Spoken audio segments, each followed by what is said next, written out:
तो मेरे दोस्तों, आपका स्वागत है आपके अपने YouTube चैनल प्रीतम एकेडमी परिवार में। मैं हूं सूरज कुमार। तो कैसे हैं आप लोग? आई होप कि आप लोग अच्छे होंगे, साथ ही साथ स्वस्थ होंगे। तो मेरे सभी क्लास 8 के बच्चों, बेसिकली क्लास 8 का 30 नवंबर को जो आपका वीकली टेस्ट होने वाला है ना, उसके लिए आज हम लोग कुछ मोस्ट इम्पोर्टेंट सब्जेक्टिव और ऑब्जेक्टिव क्वेश्चंस कवर करेंगे। बेसिकली आपका मैथ का और शायद हिंदी का परीक्षा है, तो हम लोग आज मैथ के पर बात करेंगे। बाकी हिंदी का तो चल ही रहा है, ठीक है ना। तो देखिए, जो सबसे पहला प्रश्न है, हम लोग सबसे पहले ऑब्जेक्टिव करेंगे, फिर जाकर सब्जेक्टिव करेंगे, ठीक है।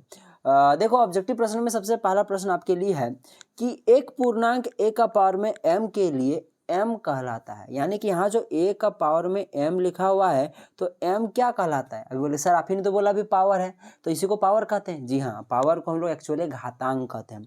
तो ये आपका हो गया घातांक। जो आपके पास m है ना यहाँ पे, वो क्या कहलाएगा? घातांक कहलाएगा। यानी कि डी नंबर का ऑप्शन करेक्ट हो जाएगा। और जो a है जो कि नीचे, उसको हम लोग आधार बोलते हैं। याद रखिएगा मेरी बात। चलिए आगे बढ़ते हैं। देखो यहाँ पे लिखा है कि 3/2 का गुणन प्रतिलोम है। तो देखो, एक्चुअली गुणन प्रतिलोम या गुणात्मक प्रतिलोम बोलो, बात बराबर है, ठीक है। कभी कभी तो गुणात्मक व्युत्क्रम भी पूछ देता है। ये तीनों एक ही चीजें होती हैं। एक्चुअली इनका मीनिंग क्या होता है कि आपको जो भी क्वेश्चन में दिया हुआ है, उसको हम लोग किससे गुना करें कि एक आ जाए। तो जिससे गुना करिएगा और एक आ जाए, वही आपका क्या होगा? जो क्वेश्चन में दिया होगा उसका गुणात्मक प्रतिलोम होगा। यानी कि यहाँ पे 3/2 लिखा है, इसको अगर मैं 2/3 से, यानी कि इसको उल्टा करके गुना कर दूं ना, देखोगे 3 3 कट जाएगा, 2 2 कट जाएगा, तो सिर्फ 1 बचेगा। यानी कि जो आपके पास 3/2 जो क्वेश्चन में पूछा है, उसका गुणात्मक प्रतिलोम क्या हो जाएगा? 2/3, जो कि आपका ऑप्शन में ए में दिख रहा है। तो यही करेक्ट हो जाएगा। कुछ नहीं समझ पा रहे हो तो बस पलट देना। 3/2 बोला है तो 2/3 इसका आंसर। क्या भैया, अगर आपके पास -4/2 लिखा हुआ है, तो इसका जो गुणात्मक प्रतिलोम हो जाएगा वो कितना हो जाएगा आपके पास?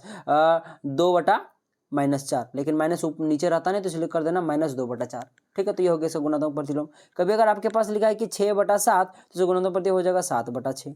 बस पलट देना है। कभी अगर लिखा है कि 1/6, तो इसका गुणात्मक प्रतिलोम हो जाएगा 6/1, ठीक है। तो इस प्रकार से चीजें को समझ सकते हो आप लोग। चलिए आगे बढ़ते हैं। देखिए, 2 का पावर में 5 का गुणात्मक प्रतिलोम है। आप बताओ 2 का पावर 5 का क्या होगा सर? ठीक है। तो देखो, मेरा बात समझो। देखो यहाँ पे 2 का पावर में 5 का गुणात्मक प्रतिलोम क्या होगा? अभी बताओ। तो 1/2 का पावर में 5, यही ना होगा? 1/2 का पावर में 5, 2 का पावर में 5 का गुणात्मक प्रतिलोम होगा 1/2 का पावर में 5। क्योंकि हम लोगों ने पढ़ा है कि कुछ भी संख्या मान लो कि 2 है, मान लो, तो 2 के नीचे हमेशा 1 होता है, ठीक है, सबको पता है। यानी किसी भी संख्या के नीचे में 1 होता है, तो ये 2 का पावर में 5 एक संख्या ही ना है जी, तो इसके भी नीचे तो 1 होगा। तो ये 2 का पावर में 5/1 है, तो इसका गुणात्मक प्रतिलोम क्या होगा? 1/2 का पावर में 5। तो लो, यही आंसर होगा। बोले सर, ऑप्शन में तो दिख नहीं रहा है। ऑप्शन में तो यहाँ पे 1/2 का पावर में -5 दिख रहा है। यानी कि सर आपने गलत बताया। जी बाबू, मैंने गलत नहीं बताया है, बस आप लोग को थोड़ा और समझना पड़ेगा। हमको पता चल गया कि 1/2 का पावर में 5 उसका गुणात्मक प्रतिलोम होता है। और याद करो, घात और घातांक एक फॉर्मूला होता है कि अगर 1/a का पावर में n है, तो इसको हम लोग a का पावर में -n लिख सकते हैं। याद करो। तो यानी कि मैं इसको 1/2 का पावर में 5 को मैं 2 का पावर में -5 लिख सकता हूँ। जी हाँ। और कहीं अगर क्वेश्चन में 2 का पावर में -5 लिखा है, तो आप लोग इसको 1/2 का पावर में 5 लिख सकते हो। क्योंकि इसका उल्टा भी सही है कि अगर a का पावर में -n है, तो इसको 1/a का पावर में n लिखा जा सकता है। तो फाइनली आंसर क्या हो जाएगा? a का पावर में -5। चीजें समझ में आई जी? चलिए आगे बढ़ते हैं। चलो अच्छा, देख लो यहाँ पे एक लिखा हुआ है का घातांकीय रूप होगा। अरे बाबू, केगो जीरो है, गिनो ना थोड़ा सा। चलो मैं थोड़ा सा बड़ा कर देता हूँ, जिनको थोड़ा कम दिखाई पड़ता है। 1 2 3 4 5, 5 जीरो है।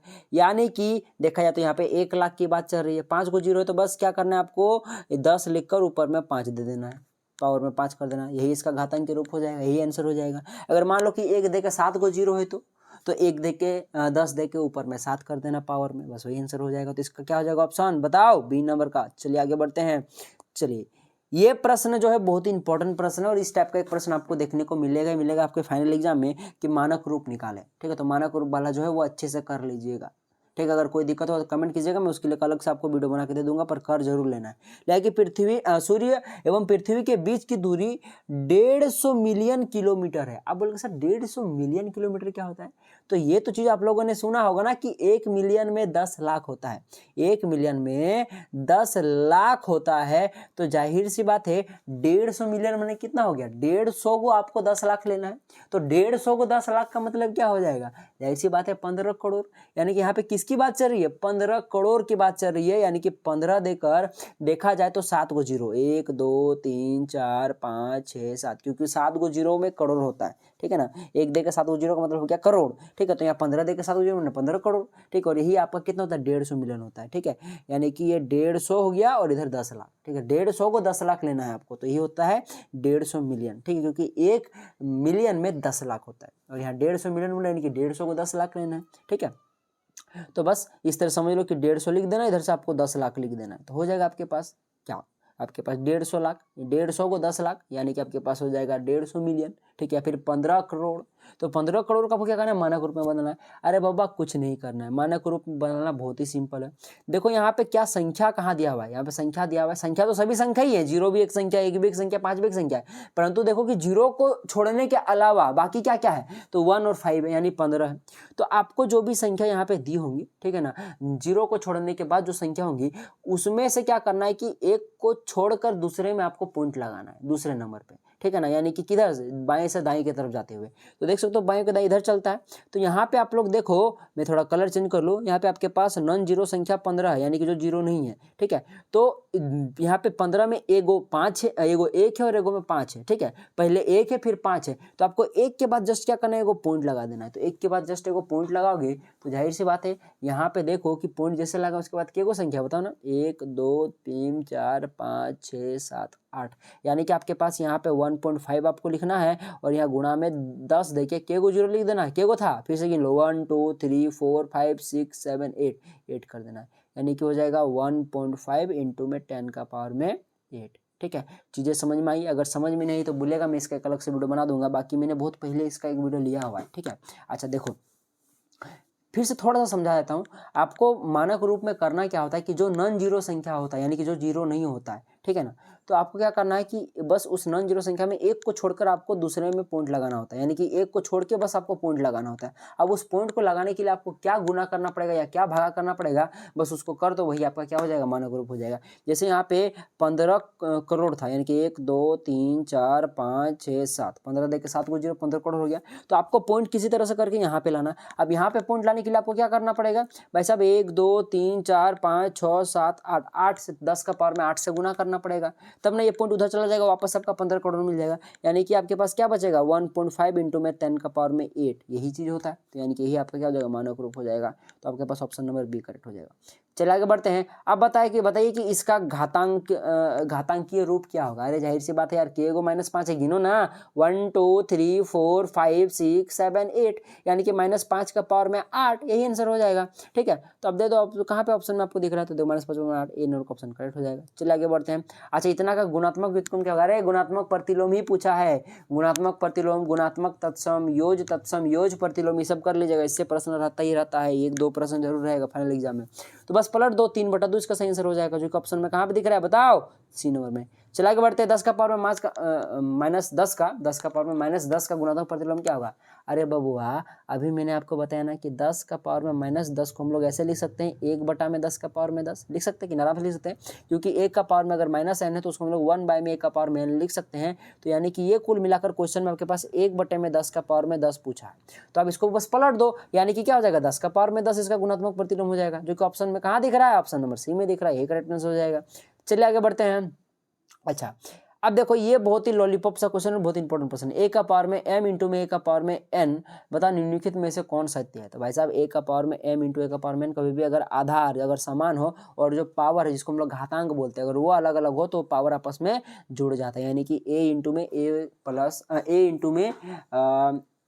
ए का पावर में m प्लस n हो जाएगा। और यही अगर मान लो ए का पावर में m भागा में ए का पावर में n रहता तो क्या हो जाता है, ए का पावर में m माइनस n हो जाता है, यानी कि ऊपर वाला में नीचे वाला पावर घट जाता, भागा में घटता और गुणा में जुड़ता है, याद रखना मेरी बात।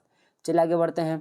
तो इसका सी नंबर का ऑप्शन कट हो जाएगा। 10 नंबर क्वेश्चन लिखा है कि देख लो यहाँ पे -7/3 का पावर में -1 बराबर है। अरे बाबा -7/3 का पावर में -1 है, तो पावर -1 है, इसका एक फॉर्मूला भी मैंने आपको बताया था कि अगर मान लो a का पावर में -1 है तो इसको हम लोग 1 में a का पावर में n लिख सकते हैं। तो यहाँ पे इस टोटल को आप लोग क्या मान लो, इस टोटल को a मान लो, यानी कि -7/3 को a मान लो, यानी कुल मिलाकर -7/3 को वो क्या मानना है, a मानना है। यानी कि a का पावर में -n का फॉर्मूला क्या होता है, 1 में a का पावर में n, यानी कि यहाँ क्या हो जाएगा 1 में -7/3 का पावर में 1 हो जाएगा। होगा कि नहीं, जाहिर सी वो बात है।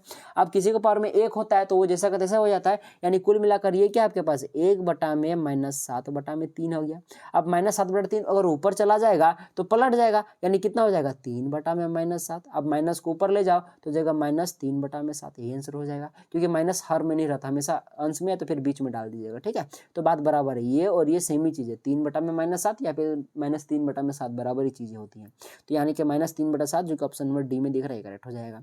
चीज़ें समझ में आई। आप चलिए कुछ हम लोग सब्जेक्टिव क्वेश्चन करते हैं। देखा यहाँ पे 6 का पावर में n अपॉन में 6 का पावर में -2 बराबर में 6 का पावर में 3 है, तो n का मान ज्ञात कीजिए।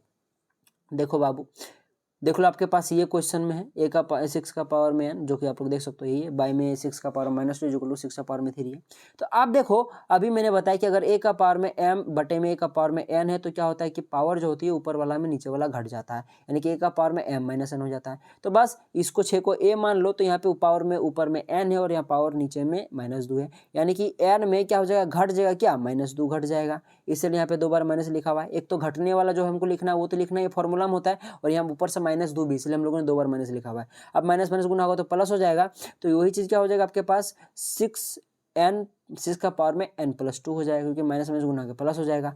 इधर आपके पास 6 का पावर तो 3 ही। अब एक फॉर्मूला बहुत ही इंपॉर्टेंट फॉर्मूला, इसको आप लोग जरूर याद कर लीजिएगा। अगर मान लो कि यहाँ पे a का पावर में सपोजेट देखो कि a का पावर में m है, समथिंग कुछ भी है, ठीक है, और ये बराबर है a का पावर के n का, तो देखो यहाँ पे आधार समान है और पावर देख लो अलग अलग है, तो ये भी जो समझ लो कि अगर आधार समान है ना तो पावर भी समान होगा, यानी कि यहाँ पे m और n आपस में बराबर होगा। ठीक है, वही अगर मान लो कि यहाँ पे a का पावर में मान लो कि यहाँ पे x लिखा हुआ है और यहाँ पे a का पावर में 42 लिखा हुआ है, तो जाहिर सी बात है कि यहाँ पे x का वैल्यू क्या है 42, क्योंकि यहाँ x जो होगा 42 के बराबर होगा, क्योंकि यहाँ पे आधार समान है। ठीक है, अगर ऐसा लिखा होगा a का पावर में x बराबर में -a का पावर में 42, तो बोलेंगे सर यहाँ भी तो a है यहाँ भी तो है, तो ये x 42 के बराबर होगा, नहीं, क्योंकि यहाँ पे -a है तो यहाँ भी -a होना चाहिए, तो फिर ये माइनस नहीं होना चाहिए, दोनों तरफ प्लस होना चाहिए, माने आधार समान होना चाहिए, पावर आधार समान होना चाहिए, साथ ही साथ विथ साइन के साथ, कि नेगेटिव है कि पॉजिटिव, दोनों तरफ पॉजिटिव तो पॉजिटिव होना चाहिए, दोनों नेगेटिव है तो नेगेटिव होना चाहिए। ठीक है,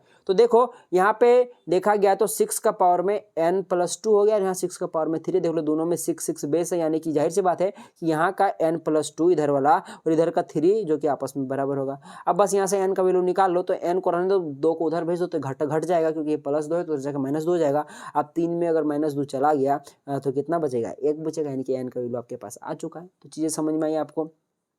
तो यहाँ पे मेन फॉर्मूला था कि a का पावर में अगर m है और ये a का पावर में n अगर ये आपस में बराबर है, तो यहाँ पे बेस अगर समान है तो यहाँ पे m बराबर में n हो जाएगा। चलिए आगे बढ़ते हैं। लेकिन निम्नलिखित संख्याओं के घातांक को सरलतम रूप में लिखिए।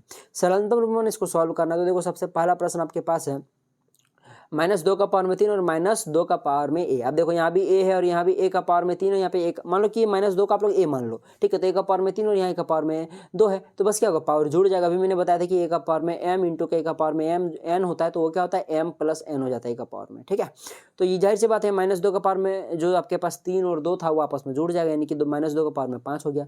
अब -2 का पावर में 5 हो गया, यानी कि -2 के बार लिख दो, 5 बार लिख दो, यहाँ पर माइनस छूट गया। ठीक है, तो -2 -2 -2 -2 -2 5 बार लिख दो। अब 2 को 5 बार गुना करोगे तो 32 आ जाएगा, और चूंकि देख लो जो यहाँ पे पावर है वो क्या आपके पास विषम है, तो यहाँ पे लास्ट में माइनस आ जाएगा। और यही मान लो कि -2 का पावर में 4 रहता, तो क्या करना आपको, -2 को 4 बार गुना करना था, और 4 बार गुना करने पर 2 को जितना आएगा वो लिख दीजिएगा, साथ ही साथ आपको माइनस हट जाएगा वहाँ पे, क्योंकि वहाँ पे क्या हो जाता, पावर जो था वो क्या आएगा आपके पास सम था। अगर पावर सम होगा तो माइनस हटा दीजिएगा, और अगर पावर विषम रहेगा तो माइनस रहने दीजिएगा। ठीक है, तो यहाँ पावर विषम है तो माइनस का माइनस रहेगा, और 32 तो आंसर है ही, तो -32 का सही आंसर हो जाएगा। दूसरा में था आपके पास 5 के पावर में -3 और 5 के पावर में 2। देख लो यहाँ पे 5 के पावर में -3 और 2 जुड़ जाएगा तो क्या होगा, -3 में अगर 2 जुड़ गया तो -1 बचेगा, यानी कि 5 का पावर में -1 किसके बराबर आता है 1/5 के, क्योंकि भाई साहब देखो यहाँ पे a का पावर में -n है तो क्या होगा, a बटे में a का पावर में n हो जाएगा, यानी कि यहाँ पे अगर a का पावर में -1 है, यानी कि हो जाएगा 1/5 का पावर में 1 हो जाएगा, +1 हो जाएगा। अब देखो यहाँ पे 5 का पावर में 1 का वैल्यू तो 5 ही होगा, यानी कि 1/5 आंसर लिख दो। ठीक है, तो ये आंसर हो गया। चलिए ये प्रश्न देखो, अभी मैंने जो आपके पास बताया कि वही वाला फॉर्मूला पे बनेगा कि a का पावर में n है बराबर, अगर a का पावर में m है तो यहाँ पे n और m आपस में बराबर होगा। तो बोले कि सर यहाँ तो भाई साहब यहाँ तो a का वैल्यू 2 है, यहाँ तो a का वैल्यू 8 है, तो फिर कैसे बराबर करेंगे सर? तो पहले बराबर करो। देखो फॉर्मूला आपके पास ये है, मतलब क्वेश्चन आपके पास ये है कि a का पावर में -3 बराबर में 8 का पावर में 2x + 3 है, सॉरी 1 है। तो आप लोग क्या करेंगे, इस 8 को हम लोग क्या लिख सकते हैं, 2 का पावर में 3 लिखा जा सकता है आराम से, और बाकी जीटी जैसा का तैसा उतार दो। अब देखो समझो यहाँ पे, अब देखो इधर तो 2 का पावर में 3x तो है ही, अब इधर देखो 2, ये जो 3 हो गया आपके पास, देखो समझो मेरा से। और एक चीज़ होता है, एक चीज़ याद रखिएगा, अगर a का पावर में n है और इंटू का और m है, तो ये जो n और m है ये आपस में क्या होता है, गुना हो जाता है। ठीक है, पावर दोनों आपस में गुना हो जाएगा। तो देखो ये 3 सबसे पहले 2x के साथ गुना होगा तो कितना हो जाएगा, 6x हो जाएगा। फिर 3 1 के साथ भी गुना होगा, क्योंकि भाई साहब यहाँ 3 खाली 2x के साथ नहीं, 1 के साथ भी मल्टीप्लाई होगा। तो जब मल्टीप्लाई होगा तो यहाँ पे 3 हो जाएगा। तो आप देखो कि यहाँ भी 2 बन गया, 2 बन गया, नहीं कि आप लोग a का पावर में m बराबर में a का पावर में n का फॉर्मूला लगा सकते हो, जहाँ पे m और n आपस में बराबर है। तो यानी कि आप कुल मिलाकर देखो a गया तो आपके पास 3x बराबर में इधर पावर में था 6x + 3 आपस में बराबर हो जाएगा। अब देखो क्या करते हैं हम लोग, 6x को इधर ले आते हैं तो -6x, तो ये जब घट जाएगा 3x में -6x तो कितना बचेगा, -3x बचेगा, बराबर में 3 हो गया। अब एक काम करते हैं, x को रखते हैं -3 को उधर भेज देते भागा में, तो ये -3 और इधर 3 कट गया, लेकिन -1 बच के गया। तो आपके पास x की वैल्यू कितना निकल कर आ गया, -1 निकल कर आ गया। तो ये था आज का वीडियो अगर समझ में आया होगा तो भाई साहब लाइक जरूर कीजिएगा। और भाई साहब देखो आपके लिए बस एक चीज़ बोलना चाहूँगा कि देखो आपको सब्सक्राइब करने में कुछ भी नहीं लगता, पर आप लोग सब्सक्राइब करते हो तो हमें बहुत ज़्यादा मोटिवेशन मिलता है इस प्रकार से धुआंधार कंटेंट देने के लिए। और टेंशन मत करो यार, जितना मैं क्वेश्चंस करा दूंगा ना आपको, आपके फाइनल एग्जाम की मैं बात कर रहा हूँ, उससे ज़्यादा बाहर एक भी नहीं क्वेश्चन जाएगा। ठीक है, और मॉडल पेपर आपका जस्ट आने ही वाला है, तो मॉडल पेपर की अभी आपका तैयारी करा के दिया जाएगा। ठीक है, और ये तो पहला वीडियो था मेरा, पार्ट 1 था मैथमेटिक्स का वीकली टेस्ट के लिए। मैं फिर से वीडियो डालूंगा। और आपकी जानकारी के लिए बता दूँ कि आपके वीकली टेस्ट के सिलेबस के अकॉर्डिंग जो आपका क्षेत्रमिति वाला जो चैप्टर है और जो आपका घात और घातांक वाला जो चैप्टर है उससे क्वेश्चन आना है। ठीक है, और बाकी आए चाहे ना आए वो बात की बात है, पर हमें तो वीकली टेस्ट के सिलेबस के अकॉर्डिंग ही पढ़ना है। ठीक है ना, तो चलिए मिलते हैं अगले वीडियो में, तब तक के लिए जय हिंद जय भारत। और कोई भी डाउट होगा तो कमेंट बॉक्स आपका खुला है। ठीक है, कमेंट जरूर कीजिएगा। आपका दिन शुभ हो।